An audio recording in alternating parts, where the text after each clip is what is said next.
Hello అందరికీ, నేను మీ ఖమ్మం పిల్ల. మీలో ఎంతమందికి అంకమ్మ తల్లి జాతర గురించి తెలుసు? 10 నిమిషాల్లో జాతర మొత్తం కళ్ళకి కట్టినట్టు చూపించబోతున్నాను. వీడియోని స్కిప్ చేయకుండా లాస్ట్ వరకు చూడండి. అండ్ వీడియోని సబ్స్క్రైబ్ చేసుకోవడం మాత్రం అస్సలు మర్చిపోవద్దు. చాలా ఎంజాయ్ చేస్తారు. లాస్ట్ వరకు చూడండి. సరే, ఇంకా మనమైతే గుళ్ళోకి వెళ్ళిపోదాం. రైట్ సైడ్ నుంచి చూపిస్తున్నానండి. గుళ్ళో ఫస్ట్ అయితే మాలచ్చమ్మ తల్లి కనిపించే ఆవిడ, ఈ ఉయ్యలకి ఎదురుగా ఎరుపు రంగులో కనిపించే ఆవిడ అంకమ్మ తల్లి. అంకమ్మ తల్లి ఎప్పుడు ఎరుపు రంగులోనే ఉంటుంది. ఆమెకి రక్తం అన్నా పదార్థాలన్నా చాలా ఇష్టం. మాలచమ్మ కాంటోరామ్ అని విన్నాను నేను. ఆమెకి అది నచ్చదు కాబట్టి ఆమె ప్రశాంతంగా పీస్ఫుల్గా ఉంటుంది అనమాట. కానీ అంకమ్మ తల్లి మటుకి ఉగ్ర రూపంలో ఎరుపు రంగులో కనిపిస్తుంది. ఇంకా ఈ లెఫ్ట్ సైడ్కి వచ్చేసి గోపయ్య స్వామి, తిరుపతమ్మ తల్లి చాలా అంటే చాలా క్యూట్ కప్పుల్ లెక్క కనిపిస్తారు. విగ్రహాలు అయితే ఎంత అందంగా కనిపిస్తాయో. జాతర స్టార్ట్ అయిపోయింది కదా. గ్రామ పెద్దలు, పూజారి, దేవాలయం నిర్మాతలు అందరూ కలిసి బద్దెపోతుని మేళంతో గుడి చుట్టూ ప్రదక్షిణలు చేసి గుడిలోకి తీసుకొస్తారనమాట. ఈ కనిపిస్తుంది కదా ద్వారం అనమాట, గుడికి ఎదురుంగే ఉంటుంది. ఆ ద్వారం నుంచి లోపలికి వస్తారు మేళంతో. ఆ బద్దెపోతుని ఆయనే ప్రతి సంవత్సరం ఎత్తుకొని వస్తారు. దాన్ని గుడి ముందు నుంచోబెట్టి బలిస్తారనమాట. యాక్చువల్లీ నేను ఆ వీడియో పెట్టట్లేదండి, ఎందుకంటే జంతువులు బలి అనేది వీడియోలో పెట్టచ్చో పెట్టకూడదో నాకు అంతగా తెలీదు.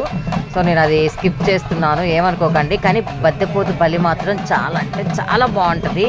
అసలు ఊరు జనం మొత్తం వచ్చి చూస్తారు. వీళ్ళ ఎంటర్టైన్మెంట్కి అసలు హద్దులే లేవు. చిన్న పెద్ద తేడా లేకుండా బీభత్సంగా ఎగురుతారనమాట. ఇంకా మొత్తానికి అంకమ్మ తల్లిని, మాలచ్చమ్మ తల్లిని నీళ్ళకైతే తీసుకెళ్తున్నారు. ఆరు బయట స్నానం అనమాట. అది కూడా గొల్లూరు చేపించే స్నానం. నేను గొల్లూరు అని ఎందుకు అంటున్నానంటే మీకు అర్థమవుతుంది ముందు ముందు. ఇంకా ఇటుపక్క అంకమ్మ తల్లి, అటుపక్క మాలచ్చమ్మ తల్లి ఇద్దరిని చాలా జాగ్రత్తగా ఎత్తుకొని నీళ్ళకాడికి తీసుకెళ్తున్నారు స్నానం చేయించటానికి. చూడండి ఎంత అంటే ఎంత దీక్షగా పట్టుకున్నారో, కొంచెం కూడా ఇది కాకుండా అంత పవర్ఫుల్ గాడ్ అనమాట. మరి ఊరి జనమంతా ఏకమై చేసేది, రెండు కళ్ళు సరిపోవు చూడటానికి. ఇంకా మొత్తానికి నీళ్ళ దగ్గరికి అయితే తీసుకొచ్చారు. అంకమ్మ తల్లిని ఒకవైపు, మాలచ్చమ్మ తల్లిని ఒకవైపు కుర్చీలో కూర్చోబెట్టారు. మీ ఊర్లలో ఇలాంటి జాతరలు ఏమైనా జరిగినా, మీరు దగ్గరుండి చూసినా ప్లీజ్ నాకు కామెంట్ చేయండి, నేను కూడా తెలుసుకోవాలనుకుంటున్నాను. ఇంకా అంకమ్మ తల్లికి, మాలచ్చమ్మ తల్లికి అయితే నీళ్ళ అంటే స్నానం చేయిస్తారనమాట. యాక్చువల్లీ అది చూడకూడదని చెప్పారు, కానీ ఇదే మహా అంటే గొప్ప, దాన్ని ఏమంటారు, సంబరం లాగా ఉంటుంది. అందుకే నేను మొత్తం క్యాప్చర్ చేశాను స్కిప్ చేయకుండా. చూడండి, ఇంకా కళ్ళుతో వేపాకుల మీద వేసి కథ చెప్పుకుంటా అంకమ్మ తల్లికి, మాలచ్చమ్మ తల్లికి నీళ్ళ స్నానం అయితే చేయించారు. అది అయిపోయింది. కథ చాలా బాగుంటుందండి. నేను అది మిస్ చేశాను, ఏమనుకోకండి. నెక్స్ట్ వీడియోలో ఖచ్చితంగా పెడతాను ఎవరికైనా కావాలంటే. ఇంకా అంకమ్మ తల్లిని, మాలచ్చమ్మ తల్లిని గదుల్లోకి తీసుకెళ్తున్నారు. ఎందుకంటే బట్టలు మార్చాలి కదా. మన సాంప్రదాయం ప్రకారం ఆడపిల్లలు ఎప్పుడైనా పద్ధతిగా ఎవరు లేని చోట గదుల్లో బట్టలు మార్చుకుంటారు. కాబట్టి ఆ గదుల్లోకి తీసుకెళ్ళి అవి డేరాలు వేసేసి అమ్మవార్లకి బట్టలు మారుస్తారు. చాలా బాగుంటుంది ఆ పద్ధతి. మంచిగా ఆ చీరలు అందంగా కట్టి నగలు అలంకరించి అవి ఓపెన్ చేస్తారనమాట. డేరాలు తీసుకెళ్లారు అందరూ లోపలికి. ఇంకా కూర్చోబెట్టి బట్టలు మారుస్తున్నారు. డేరా వేసేసారు. బట్టలు మార్చేది వీడియో తీయకూడదు కాబట్టి నేను అది కట్ చేసేసాను. ఇంకా అమ్మవారి ముందు మేళం అయితే మొదలుపెట్టారు. ఈ జాతరకి ఇప్పుడు వీళ్ళు కొట్టే మేళం హైలైట్ అంటే ఎంతమంది నమ్ముతారు మీలో. ఇంకా అమ్మవారి సంతోషానికి ఆ రూపం అనేది సంబరంతో తాండవం చేయడానికి వచ్చేసింది అనమాట. ఒంటి మీదకి దేవుడు వచ్చింది అని అంటారు కదా, అలా వచ్చింది. ఇంకా చూడండి ఎలా డ్యాన్స్ వేస్తున్నారు. ఇంకా శివశక్తులు ఆడే నాట్యానికి అయితే అసలు మనకు మాటలే ఉండవు. అదే హిజ్రాలండి. వాళ్ళని హిజ్రాలని నేను అనాలని అనుకోవట్లేదు, శివశక్తులనే అంటాం మేము.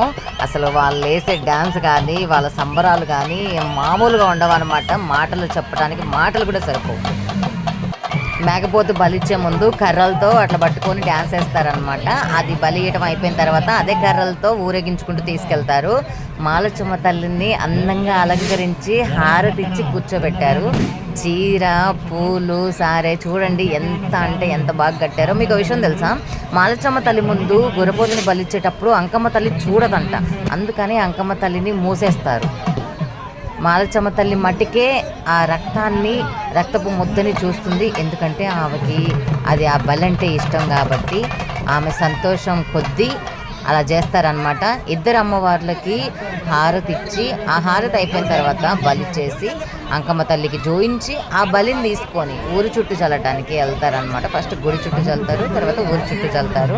ఇంకా ఆడవాళ్ళు ముత్తైదువులందరూ కలిసి హారతి అయితే ఇచ్చేస్తున్నారు. ఫస్ట్ మాలచమ్మ తల్లికి, ఆ తర్వాత అంకమ్మ తల్లికి. అంకమ్మ తల్లికి హారతి ఇవ్వడానికి చాలా టైం పడుతుందండి. ఎందుకంటే మేకపోతుని తలకాయ నరకాలి, అమ్మవారికి జోయించాలి ఆ రక్తాన్ని, తర్వాత రక్తంతో తడిసిన అన్నాన్ని అమ్మవారికి జోయించి ఇలా బలి జల్లటానికి వెళ్తారు. ఫస్ట్ గుడి చుట్టూ తిరుగుతున్నారండి వీళ్ళు. ఆ కర్రలతో ఎందుకు కొడుతున్నారు అంటే ఏ దుష్ట శక్తులు వాళ్ళ మీదకి రాకుండా, ఆ శబ్దం కూడా వాళ్ళకి వినపడకుండా ఆ కర్రలతో కొట్టుకుంటూ వెళ్తారనమాట. అయితే ప్రతి ఏటా ఒక ఇది లేదండి, అంటే క్యాస్ట్ చెప్పట్లేదు, బట్ వీళ్ళు దున్నపోతుల్ని తీసుకొచ్చి ఇట్లా గుడి ముందు చేయడం అనేది లేదు. కానీ ఈ సంవత్సరం అందరూ ఏకమయ్యారు ఊరు మొత్తం. సో వాళ్ళ సంతోషం కొద్దీ మేము కూడా మా దేవతకి సమర్పించుకుంటాం, మేము కూడా సంబరం చేసుకుంటామని ఇలా తీసుకొచ్చారు. పూజలు చేస్తున్నారు. ఇవి రెండు జల్తా ఇచ్చేసింది కూడా ఇంకా వీటిని తీసుకొని ఇంటికి వెళ్ళిపోతారనమాట. ఆ మధ్యలో ఏం జరుగుతుందో మీ అందరికీ తెలుసు అనుకోండి, కానీ నేను అది మెన్షన్ చేయాలి అనుకోవట్లేదు వీడియోలో ఏం చేస్తారు అనేది. వీటిని నెక్స్ట్ ఏం చేస్తారో మీ అందరికీ తెలుసు కదా. సో అదే జరుగుతుందన్నమాట. ఇంకా మాలచమ్మ తల్లిని, అంకమ్మ తల్లిని అయితే మంచిగా ఊరేగించటానికి ఎక్కించేశారు పల్లకి మీదకి. ఇంకా ఈ రథం అయితే ఊరు మొత్తం తిరుగుతుందండి. అది ఏ టైం అవుతుంది అనేది కూడా చెప్పలేము. తెల్లవారుజామున 4 అవుతుంది ఒక్కొక్కసారి అయితే. ఆ సమయం వరకు కూడా తిరుగుతూనే ఉంటారు. ఇంకా నేనైతే అమ్మవారికి దండం పెట్టుకుందాం దగ్గర నుంచి చూసాని ఎక్కాను రథాన్ని. ట్రాక్టర్ని ఎక్కి దండం పెట్టుకున్నాను. నా సబ్స్క్రైబర్లు మరియు నేను సుఖ సంతోషాలతో ఉండాలమ్మా, మమ్మల్ని ఇలాగే చల్లగా చూడు అని అమ్మవారిని మొక్కుకున్నాను. మీ అందరికీ మంచి జరగాలని మనస్ఫూర్తిగా కోరుకుంటుంది ఈ ఖమ్మం పిల్ల. అందరూ బాగుండాలి, అందులో నేనుండాలి. ఈ ఉత్సవాలని మీరు చూడాలి అనుకుంటే ఎక్కడ ఈ ప్లేస్ అని నాకు కామెంట్ చేయండి, నేను పెడతాను. ఇంకా ఊరేగింపు జరిగే టైంలో ఇలా పూల కత్తెర తీసుకొని శివశక్తి వస్తుంది అనమాట. ఊరు మొత్తం డ్యాన్స్ వేసుకుంటా వేషం వేసుకొని వస్తారు. ఇంటింటికి ఆపి గడప గడపకి పసుపు కుంకుమ తీసుకొని బయటకు వచ్చి నీళ్ళు పోసి పూల కత్తెరకి కొబ్బరికాయ కొడతారనమాట. అది దీవెన అనమాట. అంటే పూల కత్తెర అంటే అమ్మవారి ఇంకో రూపం అని అర్థం. ఇంకా మంచిగా సంబరం చేసుకుంటా, ఎగురుకుంటా, ఎంజాయ్ చేసుకుంటూ ఆ పూల కత్తెరని తీసుకొని ఊరు మొత్తం తిరుగుతారు. తెల్లారుజామున 4 అయింది అని చెప్పాను కదా, ఆ 4 వరకు కూడా ఈ పూల కత్తెరని తీసుకొని తిరుగుతూనే ఉంటారు ఊరు మొత్తం. చాలా పెద్దది ఊరు కూడా, పల్లెటూరు, పక్క పల్లెటూరు. ఇంకా డ్యాన్స్లు వేసుకుంటూ మంచిగా సంబరం చేసుకుంటే అట్లనే పోతారనమాట. బాగుంటుంది నైట్ టైము. ఈ ఎంజాయ్మెంట్ చూడటానికి అసలు నిజంగా సరిపోవు 2 కళ్ళు, అంత బాగుంటుంది. చూడండి ఎంత బాగా అనిపిస్తుందో. అసలు నిద్ర పడుతుందా ఇలాంటి వీడియోస్ చూడటానికి? ఈ ఎంటర్టైన్మెంట్ ఎంతమంది దొరుకుతుందండి. ఇలాంటి కేవలం పల్లెటూరుకు మాత్రమే సాధ్యం. సిటీలో ఇలాంటివి చూడలేము మనం. సంవత్సరంలో ఒక్కసారైనా ఇలాంటివి దర్శించుకోవాలి, ఎంజాయ్ చేయాలి. పిల్లలకి చూపించండి మెయిన్. ఎందుకంటే ఇప్పుడున్న పిల్లలకి ఇలాంటి వాటి గురించి అసలు తెలియదు. అంకమ్మ తల్లి జాతర అయినా మిగతా ఏ జాతరలు అయినా సరే, ముత్యాలమ్మ తల్లి జాతర చేసుకుంటాం ప్రతి సంవత్సరం, వాటి గురించి కూడా చెప్పండి. జాతరలు చూపించండి మెయిన్. వాళ్ళకి చాలా అంటే చాలా సంతోషిస్తారు. చూడండి ఎంత ఎంజాయ్మెంట్ ఉందో. ఇంకో మ్యాజిక్ ఉంది ఇక్కడ. అయితే ఒంటికి పట్టిన గాలి, ధూళి, దుమ్ము అన్నీ పోవటానికైనా అంటే కొంచెం నీరసంగా ఉన్న ధైర్యం కోసం అట్లా చేతులు జాపి కొరడాతో చేతుల మీద 3 సార్లు కొడతారనమాట. అంటే మనలో ఉన్న భయం అలాంటివి ఏమన్నా ఉంటే అవన్నీ వెళ్ళిపోతాయని అర్థం. కొరడా అంటే ఏంటిదని అర్థం? పోతురాజు లెక్క అటు ముందుకి వెనక్కి ఎగురుకుంటూ పోయి అట్లా కొరడాతో 3 సార్లు కొట్టి బొట్టు పెట్టి పంపిస్తారు. వీడియో నచ్చితే లైక్ చేసుకోండి, సబ్స్క్రైబ్ చేయడం మర్చిపోకండి. Thank you.